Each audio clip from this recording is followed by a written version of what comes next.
Welcome to the Wellness Business Podcast. Simple strategies to cut through the online noise to fast track the growth of your wellness business with Karen Paddock and Kathleen Legris. Hey everyone, it's Karen Paddock and welcome to another Wellness Business Podcast episode. And Kathleen and I are super excited about today's guest. We're going to tell you all about him in just a minute, but I want to introduce my amazing co-host, Kathleen Legris. Hey Kathleen. Hey Karen, how are you? I'm so good. So excited about this episode. Me too. I was going to say, he's one of our all-time favorite people, and I know our listeners are going to love him too. So wherever you're listening from, whether it's in your car, the gym, your house, maybe you're out for a walk, this is an episode you're going to want to listen to more than once so you can go back, take some notes so you can see how you can put this into place for your business. For sure. Definitely. And if you're in a place right now where you can grab a pen and a piece of paper, definitely do so. So our very favorite guest, his name is Ryan Lee, and he is considered one of the world's most influential lifestyle entrepreneurs. He started his first fitness website in 1999, and since then, Ryan and his clients have generated over $500 million in sales. He is a contributor to Entrepreneur, has been featured on the front page of the Wall Street Journal, has written 2 best-selling books, The Millionaire Workout and Passion to Profits, and he's the founder of Freedom.com, and that's FREEDYM.com, the world's largest training platform teaching people how to turn their ideas into monthly dependable income. Welcome, Ryan. I am excited. That was the best intro of all time. There's a lot of pressure now for me to really deliver some good stuff. So I'm excited. I have all the faith in the world in you, no doubt about it. Well, I just wanted to share a little backstory just so people know. So Karen and we've been huge fans of Ryan for years. And last fall, we had really an unforgettable experience where Ryan hosted a 2-day in-person mastermind workshop. He called it a master shop at a gorgeous mansion in New York. And we had 2 jam-packed days with Ryan helping us work through some things that would help us move our business to the next level. And the experience was, I have to say, it was life-changing and one of the best investments that we've ever made.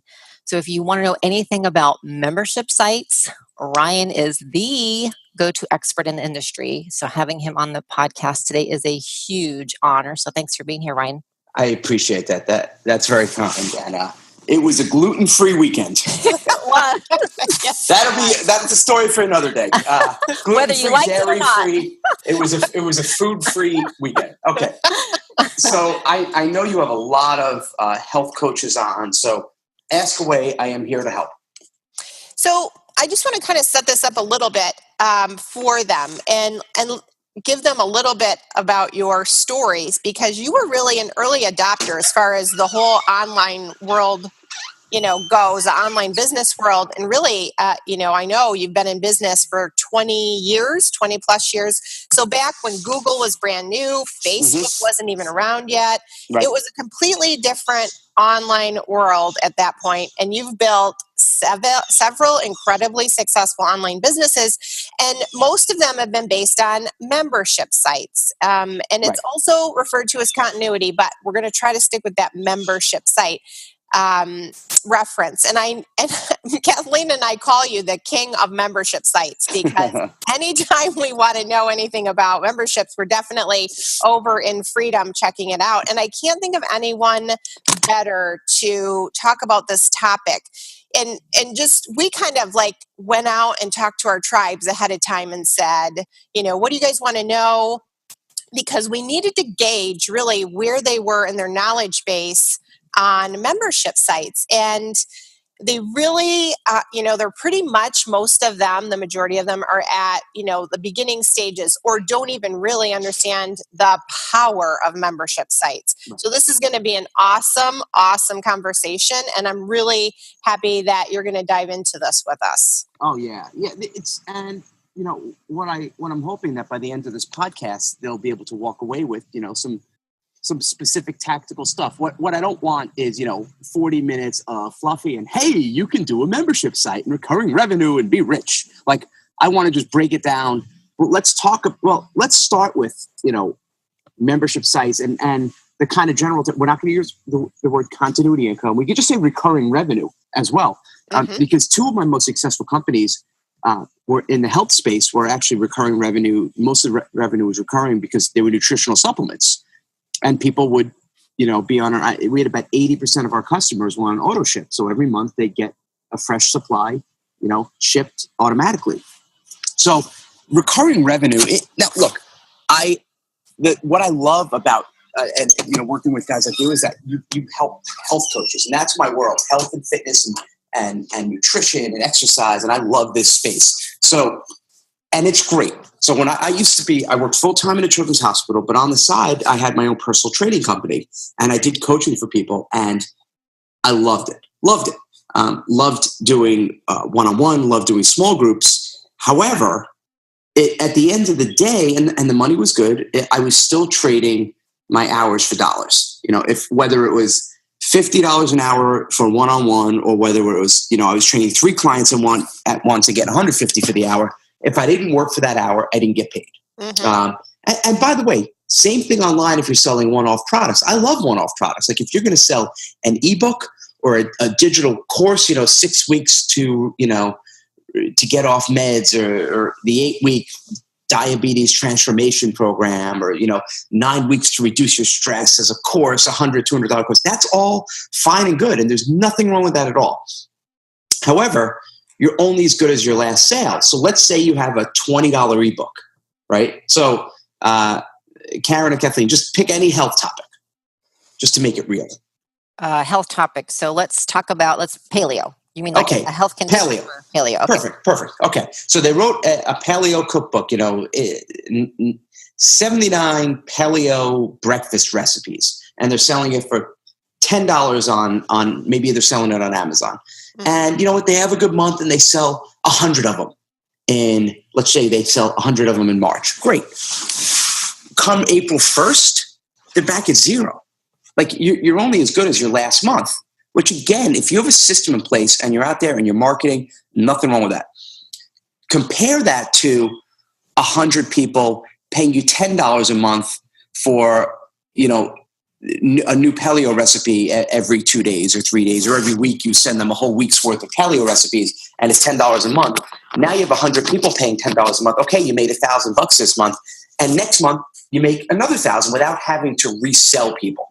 So it takes the pressure off.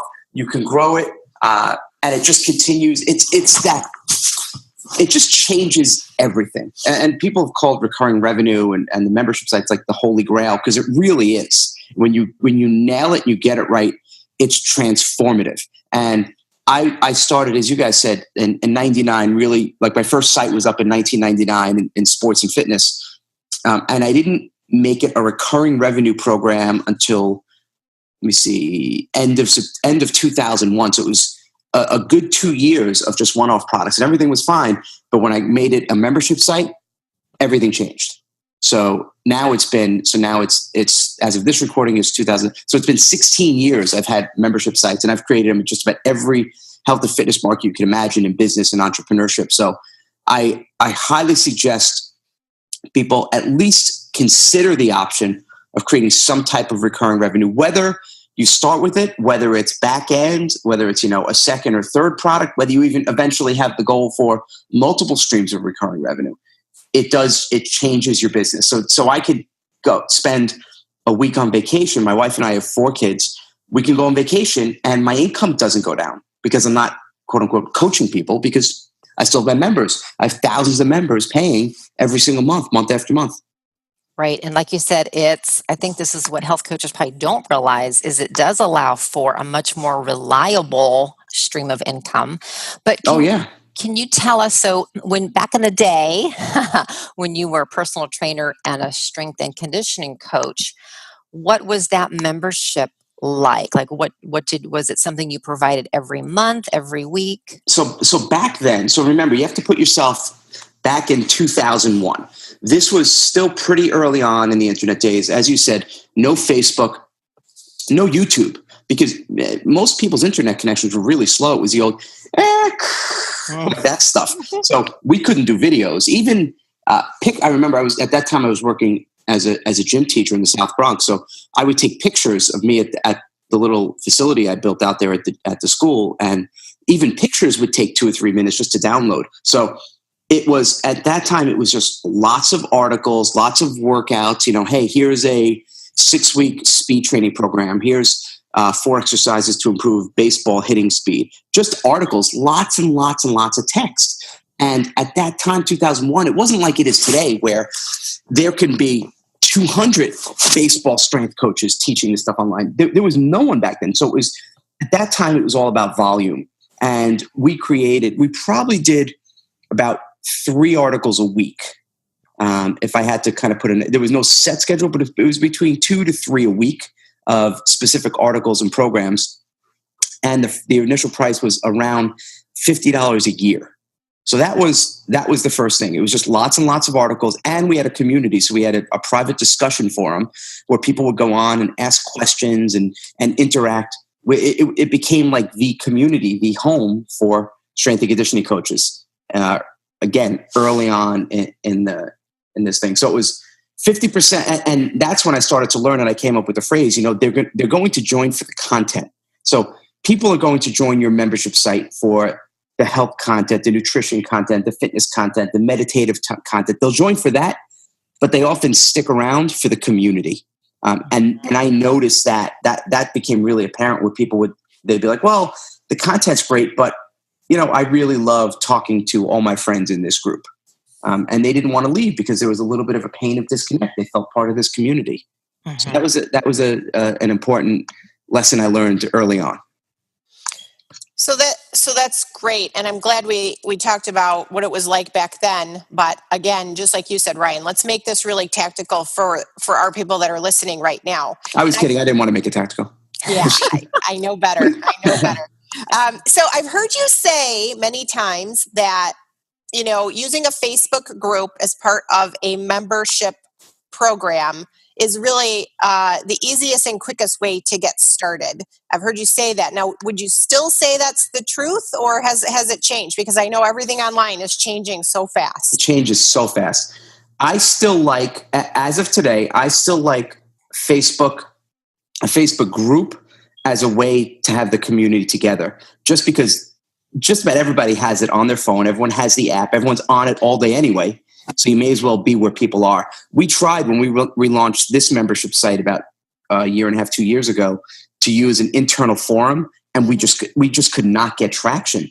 It was another thing for people to log into, and we couldn't get it going. The minute we switched to Facebook group, everything accelerated like rapidly. So as of now, I still like having a Facebook group as the community. Is everyone in the world on Facebook? No.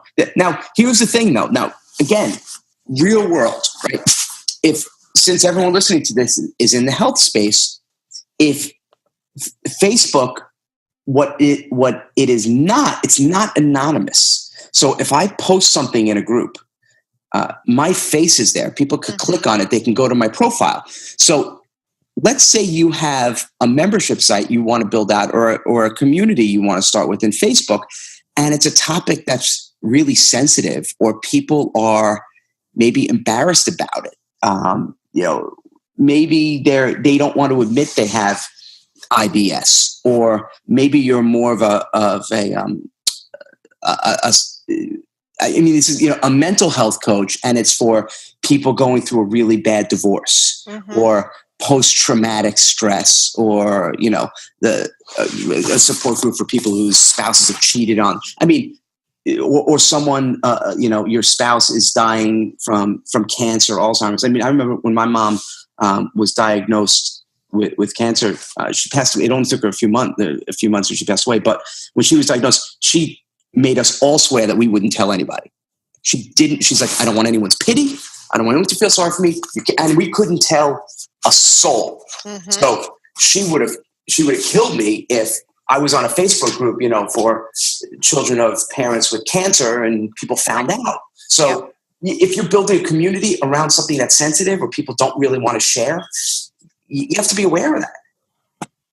So in other words, that you would just need to pick a different type of recurring revenue model that maybe didn't have an open community. Well, yeah, it probably, if it's something that's sensitive that people don't really want to share publicly, maybe it could cause them to lose their job. People are nervous about sharing stuff.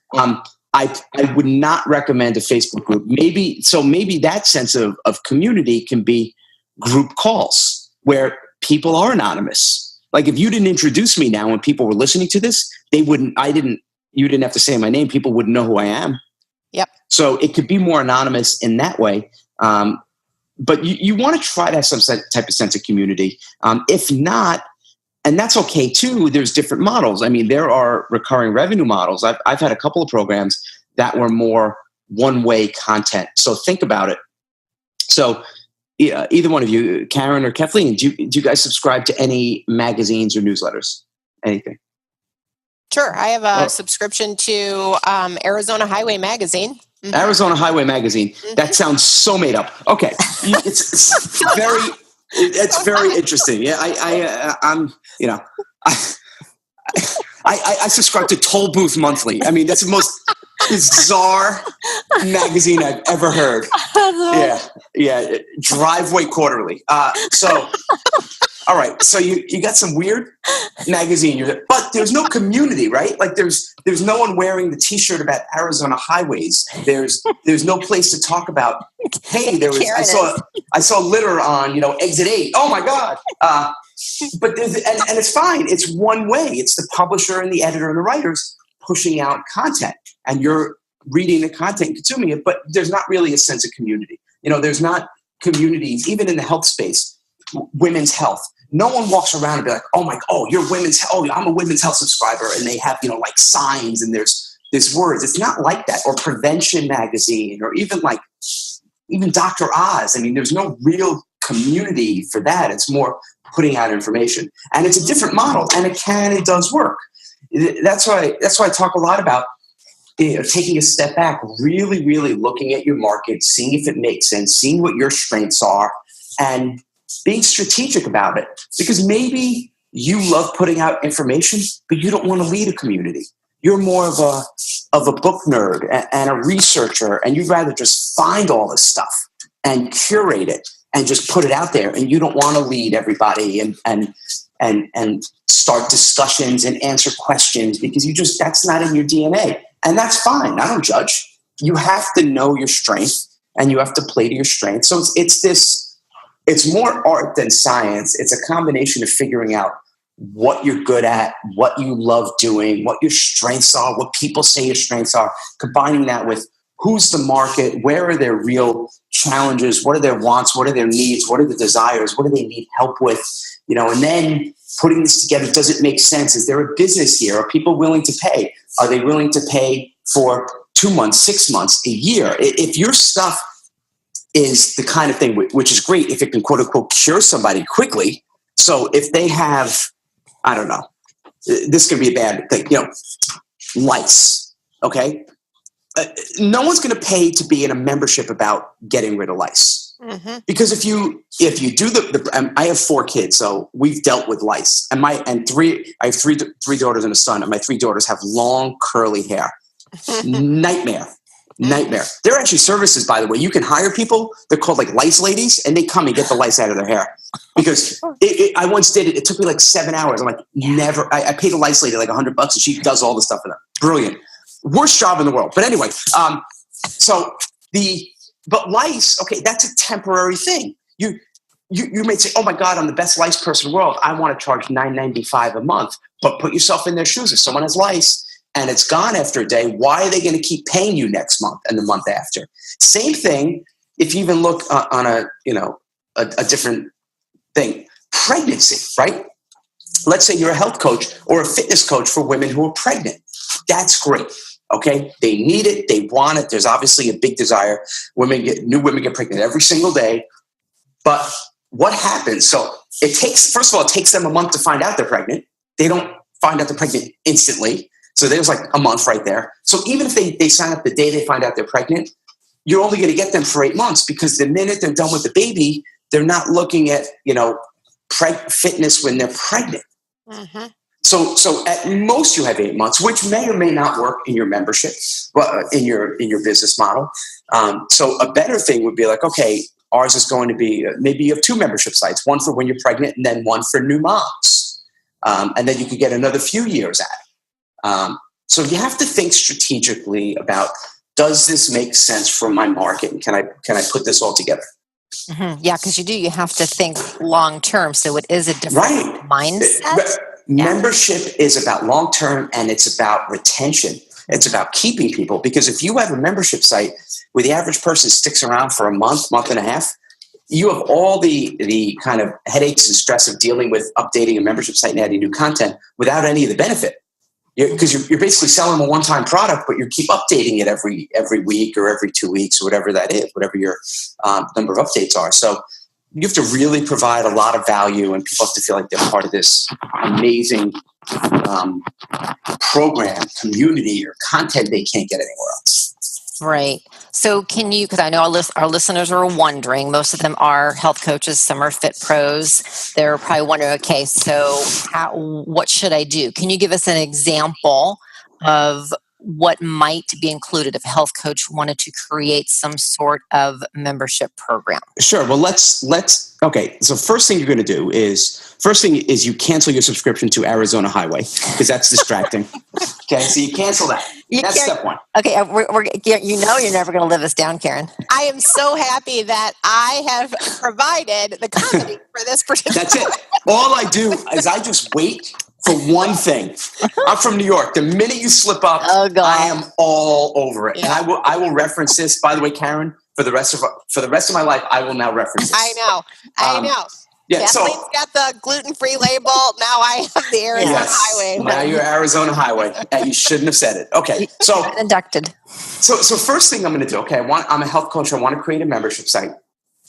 Very first thing is I start to think about, how can I narrow down my market? How can I niche down till I become, and this is important, write this down, except if you're driving, how do I become the clear and obvious choice? Most health coaches are going to make the mistake of saying, I help everybody. I help men, I help women, I help people, discover their inner beauty. I help people shine from within. That's nice, but people aren't going to sign up for a membership site for that. We've got to be specific. We have to, and start with something narrow. You can always broaden your scope. We mentioned Facebook before. Facebook didn't start trying to reach everybody. They started not even trying to reach college. They just started saying, let's just do it for people at Harvard. Amazon, biggest, e-commerce store in the world by far, they started selling just books. So start with one market. So whatever that narrow thing, whether it's by a specific challenge they have, whether it's someone with diabetes, someone with cerebral palsy, spina bifida, people who are overweight, or people, or you could go like where they are kind of emotional, people who have just been through a bad divorce, people who have been fired, people who are looking for a new job, accountants, attorneys. So there's a lot of men over 50, women in their 50s, teens, whoever that market is, really narrow it down, because everything starts there. It's very, very, very difficult to do a general, quote unquote, health membership site saying health, health.com, $10 a month will give you health information. That's what they get in a magazine. That's a $10 a year subscription. That's not, people aren't going to pay $10, $20, $30, $50 a month for that. So you gotta own that category. It's all about the long tail and niches. So that's where I start. And then I really get inside the head of the client. So I had a woman who wanted to start a membership site for single moms. Okay, very noble cause. I want to, and she's like, and here's my idea. I'm going to do this free stuff on the front, but every day they're going to get this 1 hour training. It's going to be this deep 1 hour training every single day, 7 days a week. They're going to love it. And I said to her, and I knew what the answer was going to be, so I smiled. I said, okay, it's great. What's the biggest problem they have? And she's like, oh my God, they're so busy. They don't have time. Mm-hmm. And then I just smiled. Yeah. I'm like, exactly. So we membership site, we often start with what we want to create, what we think is going to be great for them, but we don't actually put ourselves in their shoes. We're like, oh man. So I said, instead of looking at like giving more, how can we give less and make that an advantage and a true advantage, saying, okay, so your idea, and by the way, and this is the way I would think about it, if you're a health coach, there's so much information, so much, so paleo, there's so much paleo information. There's so many sites on paleo. There's so many recipes and books and summits and blah, blah, blah. What do I do? How do I follow it all? So you become the curator. Hey, here's the proposition for just X amount per month, for just $10 a month, $20 a month, $59 a year. I'm going to go through all that stuff, and I'm going to give you the 10 best recipes every week. I'm going to give you the 2 best workouts, the 3 ways to make homemade paleo bars, and we're going to have this great community. We're going to support each other. So that's what I would start to do. Look at the market, the challenges they have, and in the past, it used to be about giving people so much you overwhelm them, and they're like, oh my God. But now it's the opposite. Now it's about more curation and just doing the best stuff. Even within our own site, Freedom, we were doing daily trainings, and they were 1-hour trainings. And people were like, oh my God, it's just, even though we tell them you're not supposed to go through everything, I think they were still getting overwhelmed. So now we're doing like 3 a week, but some of these are shorter. Like I just did one today. It was like 7 minutes. I cut through all the BS and just said, here's exactly what you need to do. So as a health coach, you start looking at what's the essence of what you can do and deliver and provide to help people get from A to Z to achieve whatever goal they want. And if you're more recipe focused, then just give them the damn recipes. Mm-hmm. What happens is when they have a membership site, a lot of times, especially health coaches, people are health coaches normally because we want to help people. We want them to get healthier. It's a passion. No one wakes up and goes, oh my God, there's a lot of opportunity. Let me be a health coach. Because everyone listening to this podcast knows it's one of the hardest things to make money in. It's really hard. That's why they're listening to this. Mm-hmm. They're like, I have this great passion. I want to help people, but I can't make any damn money. So it's a challenging industry. So you're doing this because you love it. So you have to use that and tap into that power of how can I really help people? And what happens is because we want to help people, we feel bad. We're saying, oh, they're charging 10 a month or we're charging 20 a month. I have to give them more and more and more. And all of a sudden now we start writing articles and we put it in the membership site. But then after a while, the articles just aren't that good. They're kind of fluffy. So paleo, you write an article called, 3 ways to, I don't know, make 3 ways to 3 best paleo friendly cereals. Okay. But that's more free content. That's more of a front end blog post. If someone's paying money, especially $10, $20 a month, they want like stuff. So don't give me the generic articles. Give me like actual meal plans. Give me recipes. Give me workouts. Give me routines. Give me the stuff. And they'll tolerate less of it. They want less of it. So if I had to say a general rule of thumb for content creation, I would say aim for like 1 content update a week. Like that's kind of where you want to start. And then you kind of give and take based on that. You probably increase the frequency based on their tolerance and based on looking at cancellations and all that kind of stuff.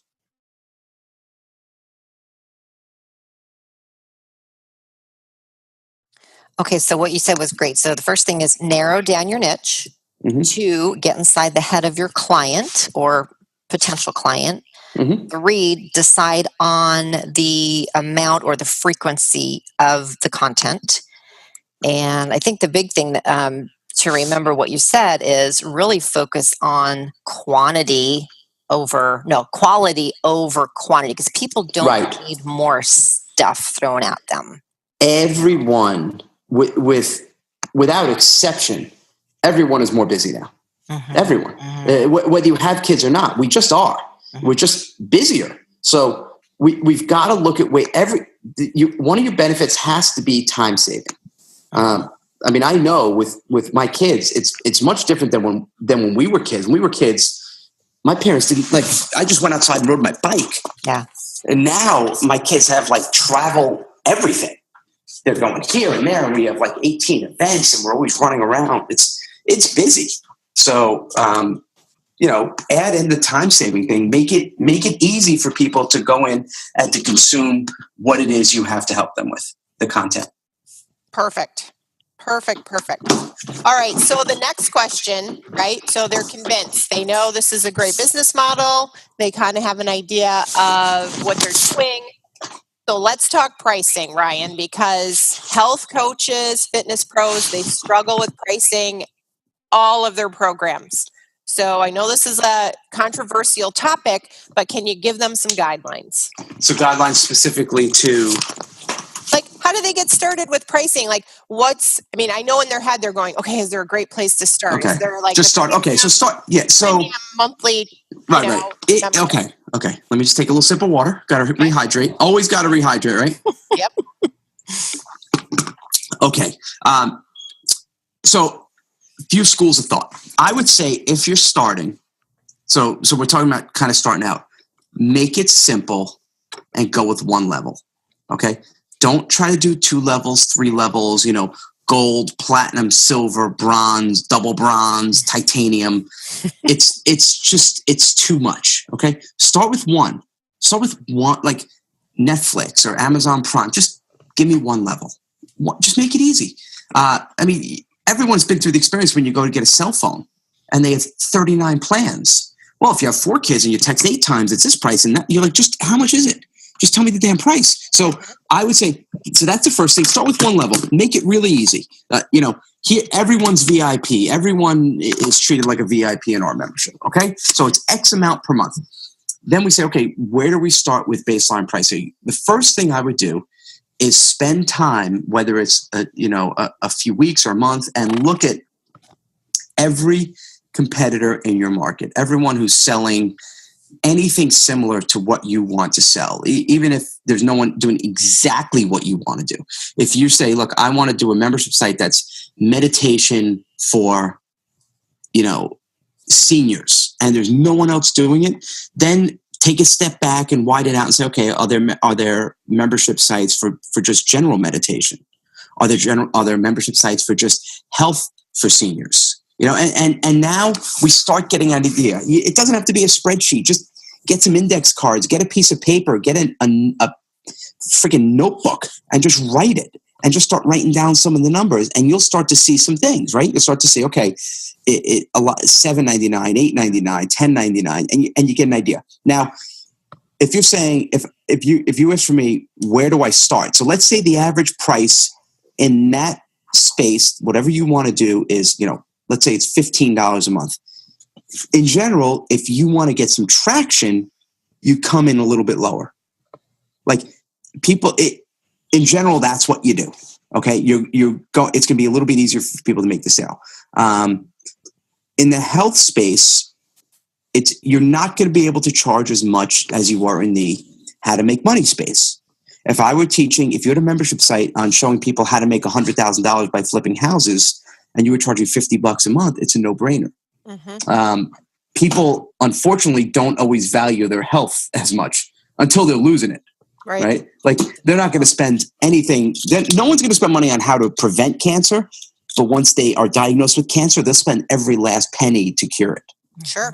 So that's another mistake. I don't want to go off on a tangent, but no one buys prevention. It's very, very hard to sell prevention. Very hard to sell prevention. People want the cure. Unfortunately, I wish everyone did prevention, but they don't. I'm just being real. Yeah. In the health space, sites are usually going to be from about $10 a month for kind of general content, up to when you start adding in more coaching and there's a personality behind it and an expert, up to like $20, $30 a month. When you start getting away from content and make it more of a coaching group. So one of my clients, he's a nutritionist, and his stuff, like, he goes for high performance nutrition coaching. He delivers it like through a Facebook community. He charges $97 a month. So it really, really varies. But I'll say this too: if it's $10 a month, It is difficult to grow it big because the numbers usually don't work out. It's very hard to do paid traffic at just $10 a month because I don't want to get over people's heads right now and complicate it with all the different math and the stats. But just know that at $10 a month, you can get members, but you're going to have to rely almost entirely on free traffic. And if you're okay with that, I'm okay with that. If you're saying, hey, I'm a podcaster and I have 3,000 people listening in episodes, so I'm confident I can get traffic, great. If you love doing YouTube videos, if you like writing articles or blogging or guest blogging or whatever that is, and it's free and you could generate new leads and get new customers without customer acquisition cost, awesome. Because it is going to be tough at $10, even $15 a month and lower to do paid traffic and be profitable. So do you think the price point of something like $30 a month would work for someone that's maybe also providing things like recipes, workouts, group coaching calls? Absolutely. Yeah. Absolutely. Because if you think about it, what does $29 a month come out to? Mm-hmm. Yep. Less than $1 a day. Mm-hmm. $1 a day. Yeah. And if you tell people that, look, I'm going to be here to answer all your questions in a Facebook group. Every week you're going to get the recipes and the workouts and the meal plans and the support and the advice. And it's just $1 a day. Okay, I'm in. Is everyone going to sign up? No. Are some people going to be like, oh my God, I don't have $30 a month? Absolutely. But you're never going to sell everybody anyway. Even if it was $1 a month, you'd have people, oh, I'm not putting I don't have a credit card, right? So there's always going to be excuses, and that's fine. Mm-hmm. So, but at $29 a month, if you get just 100 people out of your entire universe of your market, just 100 people, that's almost $3,000 a month recurring revenue. It's $36,000 a year. That's more than I made in my first job at the hospital. I used to make $26,000. Yeah. So, I mean, we're talking, some nice thing. I guarantee you that's more than a lot of health coaches listening right now make. Mm-hmm, mm-hmm. Yeah, and I think once you get a system in place that you can replicate, I think it does take a lot less time. You don't have to feel like you're chasing people down all the time. Mm-hmm. Yeah. Okay. Absolutely. You're not running after the sale all the time. Right. All right. So let me ask you this: what do you think is the easiest way for people to get started with the membership site? Do they need to invest in any kind of software? Like, what do you recommend? They're just what they want to start at. They want to test this, see if it works, see if they like it. Where should they start? There's a couple of solutions. There's, I think a very simple way, because everyone probably already has it, is just using PayPal. It's just PayPal. You could set up recurring revenue with PayPal and just create a page to deliver your content. And it could just be a secret page that no one knows where it is, and you just deliver it to them. So let's say you're charging $29.95 a month, and every week you're going to get a recipe, a workout plan, and I don't know, meal plans. Okay, or you don't even have to have a page. You could just say, okay, everyone, this is PayPal. It's $29.95 a month. They pay. You add them to a list in whatever email you're using, whether it's Aweber, GetResponse, iContact, Constant Contact, MailChimp, whatever it is. Here's all my paid members for this week. And then you email it to them. Hey, here's this week's workouts, and you could email it right there. And then you have a corresponding Facebook group. That's a really easy way. There's other solutions. There, like a really simple thing is like Gumroad. And it's all within the Gumroad system. So you could set up the payments and all the content, you just upload it to them and it's emailed to them. So Gumroad is another pretty easy solution. I wouldn't start. Yeah, you don't need to, especially if you're just testing the concept. You don't need to spend thousands of dollars. I once did a coaching call with a woman. I still get shivers thinking of this. She's a doctor, and she was building out this entire membership. And I said, well, how much is this costing you? Because I thought I can't say what the idea was. The idea was terrible. It was back to like what I was talking about before, where she didn't even think about the customer. It was a total mismatch. And she's like, oh man, I wish I talked to you before. I've already spent $80,000. Hey, you know what's amazing, Ryan? I've been listening to you have that 5-hour course on membership sites that's inside of Freedom. And I was sitting on the couch and my jaw, I said it out loud and I had my earbuds in. My husband's like, what are you saying? Like, what's going on? I was like, no way. Yeah, it's unreal. 80,000. Oh, but they've worked for big companies on Madison Avenue, blah, blah, blah. Wow. Unbelievable. Yeah. All right. So they can do this super simply with, bare bones basics would be PayPal, email, and a Facebook group. And there. Yes, it's that you could even just do, if you have WordPress, which a lot of people do, create a page, or just a simple page. Call it, Karen's Arizona Highway Freaks, okay? And put your content on that one page. And then when you publish it, there's a little option that says password protected. And you can put a little password on it. You can change it every week if you want. Don't worry now about, people can find it if they're not paid members. Don't worry about that. Just focus on the people who are paying. That's all you need to do right now.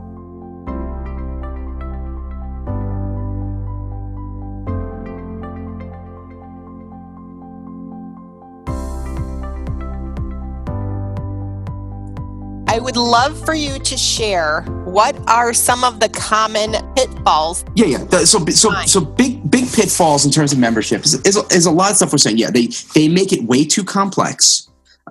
They try to sell multiple things on one page. So they'll have a page and they'll say, hey, join my membership, or get my one course, or call me for a coaching call, or come to my house, or, we'll spoon together. Like, they'll have 18 options and it's overwhelming. So just every page, every email, every promotion, everything should just have one thing you're selling. That's it. So that's one. Another is pricing it too low.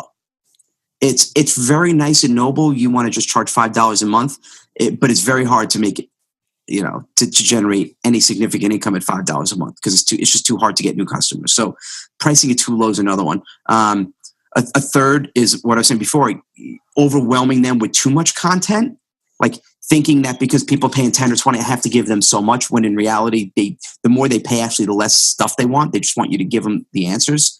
Another thing is having a site that's just not structured, not organized. It's just, people don't know when updates are coming. You're not communicating with them. They have no idea what's happening. It's just a haphazard, random stuff. There's no rhyme or reason. You're just throwing crap against the wall, and they're just like, what is this? And not emailing them, instead of hiding and saying, oh man, I hope this goes under the radar, do the opposite. Say, this is what we have, this is what we give. Oh, and if you don't like it, that's fine. You can cancel that. And that's another mistake, making it too hard for people to cancel. Don't make it hard for them to cancel, because what's going to happen is, if they get frustrated and can't cancel and they feel like you're trying to screw them over, they're going to not only ask for a refund, they're going to go to their credit card and get a chargeback, and you're going to lose. And you get enough of those, you're out of business. So there's no win. So make it easy. With our membership software, if people want to cancel, they can log in and just cancel their own account. They don't even have to contact us, which is what I like. So those are some.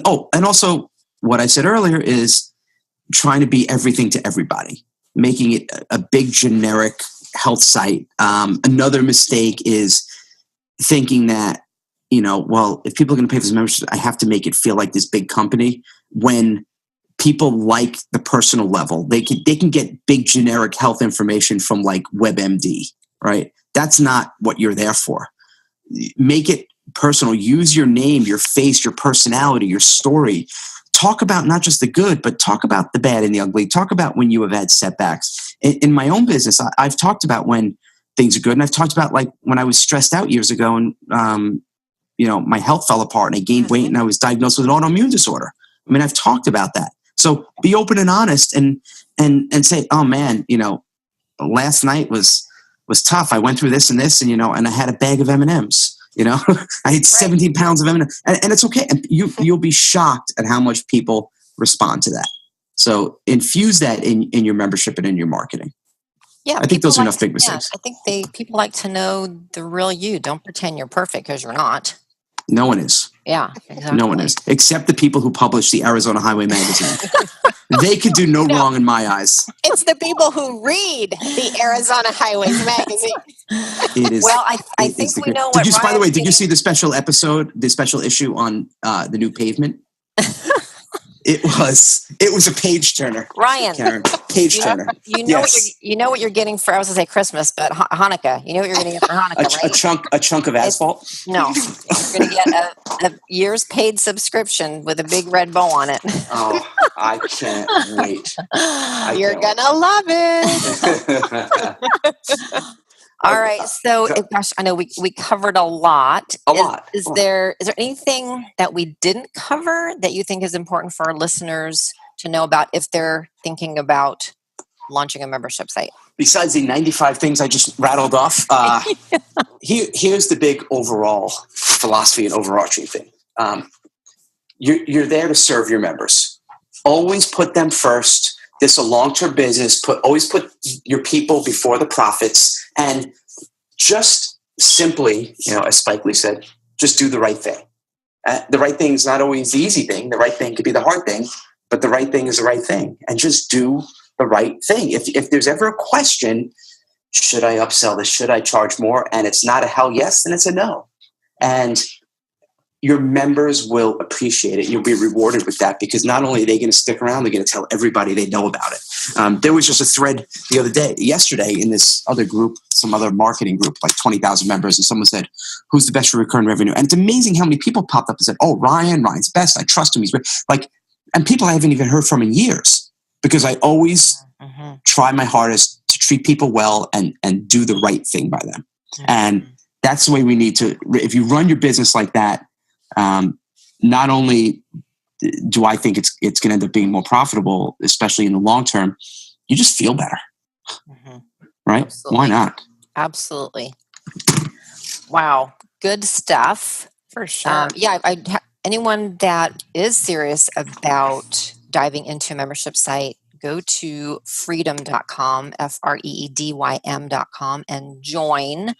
Ryan has, among other things, this amazing 5-hour training all about exactly how to do this. Yeah, it's phenomenal. I think I'm at hour 3. So come on in. It's just like the water's fine. The water is mighty fine. It's just like it's like $1.60 a day. And we really give you everything. So I hope to welcome you in. Freedom is an amazing group. Kathleen and I have been in since the very launch, the very, very beginning of this group.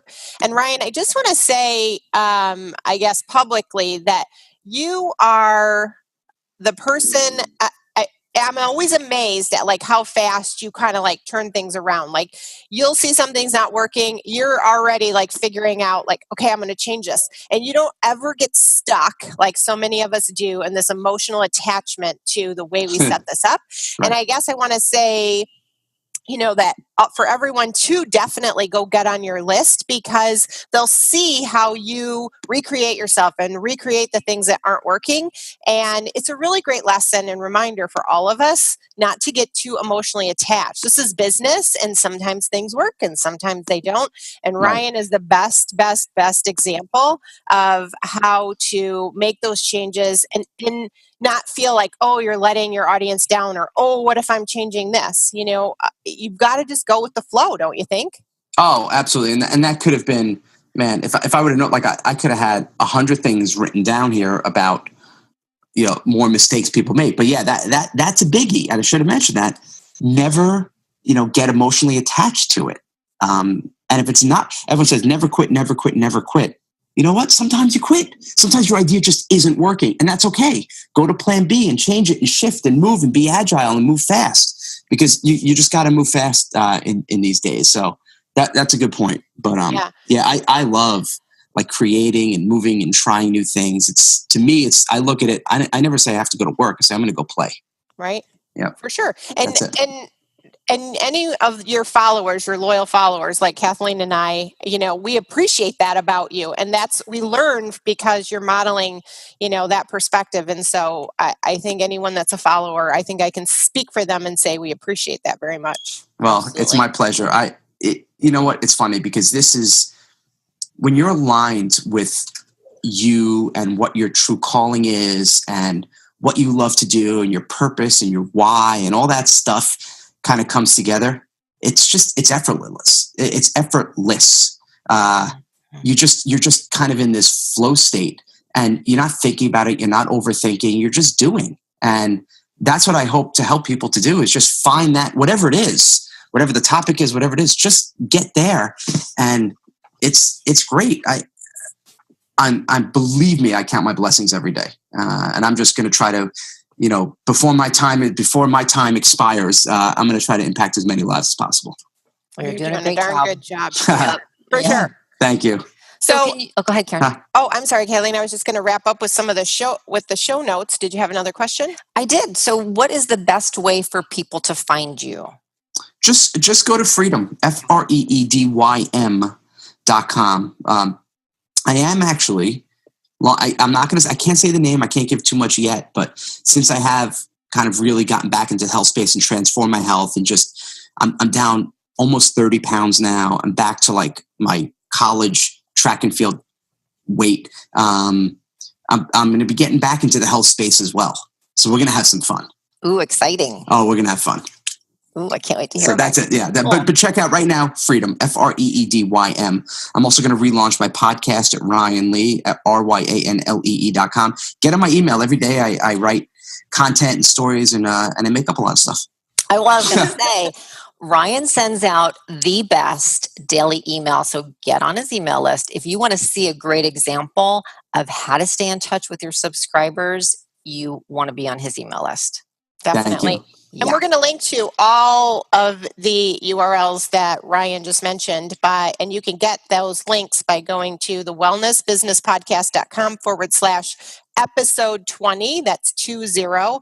Go there. We'll have all the show notes, all the links of everything that Ryan has talked about today. And hey, Ryan, we can't thank you enough for joining us. This has been fantastic. No, thank you for having me and trusting me to deliver good stuff for your people. So I am honored. I loved it. I could do this all day. So this is just part one. This is part one. Oh, absolutely. You know what? I'd love to come back maybe in a few months after I launch this new health company to kind of share, what's working, what's not, coming back into a different space. That'd be fun. Awesome. That's a date for sure. You got it. All right. Thank you. Thanks everyone for listening. We love you. We appreciate you. And we will see you next time. Have a great week, everyone. Thank you for listening to the Wellness Business Podcast. For show notes and free resources, visit WBpodcast.com.